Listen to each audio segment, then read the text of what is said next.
character cannot be supported by credible sources, just as other accusations revealed earlier. Acharya S.'s source is Deceptions and Myth of the Bible by Lloyd Graham, published in 1991. This book is also a terrible reference which has no original source material. It has been said that the Ten Commandments have been taken directly from the Egyptian Book of the Dead. All this proves is that the law of God is written on the souls of people. Throughout history, ancient civilizations have defined right and wrong, good and evil.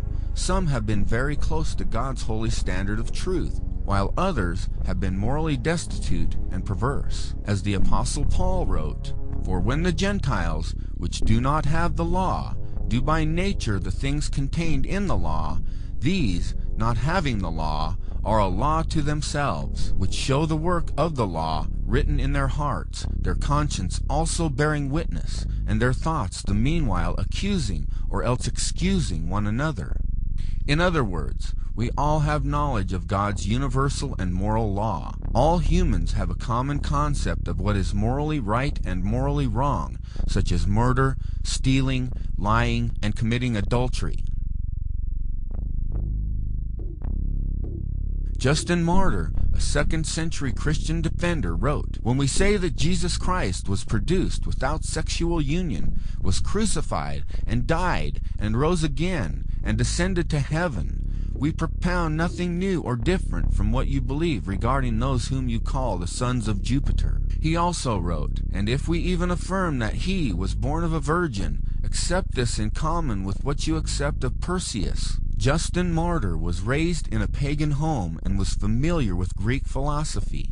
All these passages suggest that Justin Martyr is simply attempting to convince skeptical pagan audiences by parallels that would be familiar and communicable to them. He was also attempting to convince the Roman emperor that Christian teachings and claims were not that different from other religions that enjoyed Rome's protection, while Christians were being persecuted and killed for their beliefs. J. Gresham Machen, a New Testament professor at Princeton Theological Seminary, stated, "When Justin Martyr refers to the birth of Perseus as a birth from or through a virgin, he is going beyond what the pagan sources contained. There seems to be no clear evidence that pagan sources used the word virgin as referring to mothers of heroes, mythical or historical, who were represented as being begotten by the gods." Justin Martyr also wrote, "From what has been already said, you can understand how the devils, in imitation of what was said by Moses, asserted that Proserpine, or Persephone, was the daughter of Jupiter, and instigated the people to set up an image of her under the name Cora, i.e., the maiden, or daughter, at the spring heads. For as we wrote above, Moses said, 'In the beginning God made the heaven and the earth was without form and unfurnished, and the Spirit of God moved upon the face of the waters.' In imitation, therefore, of what is here said of the Spirit of God moving on the waters, they said that Proserpine was the daughter of Jupiter.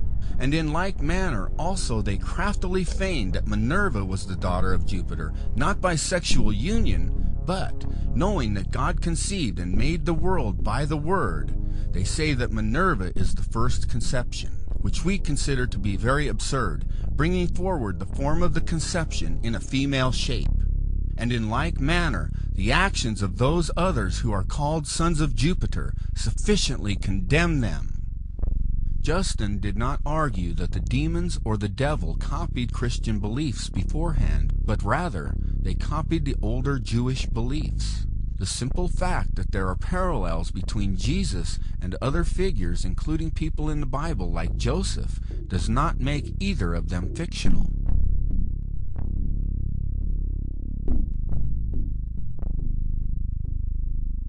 The documentation for a historical Jesus is actually much more compelling than the documentation for other ancient figures like Confucius and Buddha. If liberal scholars applied the same arbitrary standard of rejection of historical evidence to other ancient historical personages besides Jesus, such as Julius Caesar or Alexander the Great, they would be forced to reject all history as myth. 42 authors mention Jesus within 150 years of his life. 9 traditional authors of the New Testament, 20 early Christian writers outside the New Testament, 4 heretical writings, and 9 secular or non-Christian sources. On the contrary, only 10 authors mention Tiberius Caesar, the Roman emperor, during Jesus' ministry, within 150 years of his life. The ratio is 42 to 10, yet we do not doubt the existence of the Emperor Tiberius Caesar. Such historical documents confirm that Jesus was executed as a criminal under the authority of Pontius Pilate, who ruled Judea under the reign of Emperor Tiberius. History provides proof that the Christians who began in Judea spread through the Roman Empire and suffered great persecution for their faith, and that these Christians derived their worship and religion from the person known as Christ, or the Messiah. Tacitus was governor of Asia in AD 112 and was known as the greatest historian of ancient Rome. In his Annals of Imperial Rome, Tacitus wrote about Emperor Nero's persecution of the Christians. He says, "To suppress therefore the common rumor, Nero procured others to be accused, and inflicted exquisite punishments upon those people who were commonly known as Christians. They had their denomination from Christus, or Christ, who in the reign of Tiberius was put to death as a criminal by the procurator Pontius Pilate. This pernicious superstition, though checked for a while, broke out again, and spread, not only over Judea, the source of this evil, but reached the city of Rome also." Lucian, a Greek writer of the latter half of the 2nd century, spoke scornfully of Christians and Jesus, never assuming or arguing that Jesus was unreal.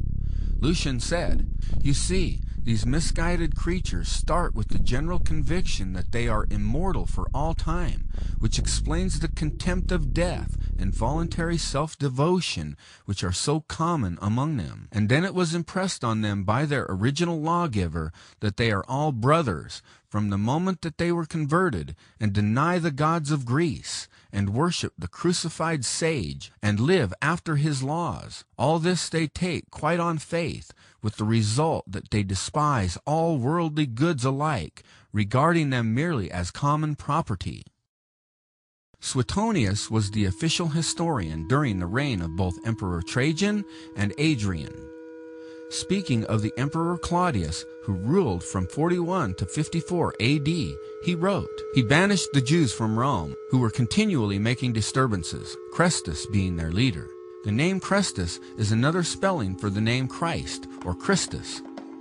This statement confirms the passage in the book of Acts chapter 18, verse 2, about the exiling of Jews from Rome during the reign of Claudius. Suetonius also recounts punishment by Nero was inflicted on the Christians, a class of men given to a new, mischievous superstition.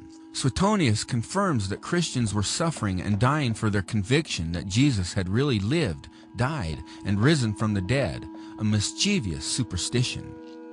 Pliny the Younger was governor of the Roman provinces of Pontus and Bithynia in AD 101 to 110. In a letter to the emperor, Pliny the Younger requested specific instructions about the interrogations of Christians whom he was persecuting. He said he made them curse Christ, which a genuine Christian cannot be induced to do. He continued, "They affirmed, however, that the whole of their guilt, or their error, was that they were in the habit of meeting on a certain fixed day before it was light, when they sang in alternate verse a hymn to Christ as to God, and bound themselves to a solemn oath, not to any wicked deeds, but never to commit any fraud, theft, adultery, never to falsify their word, not to deny a trust when they should be called upon to deliver it up."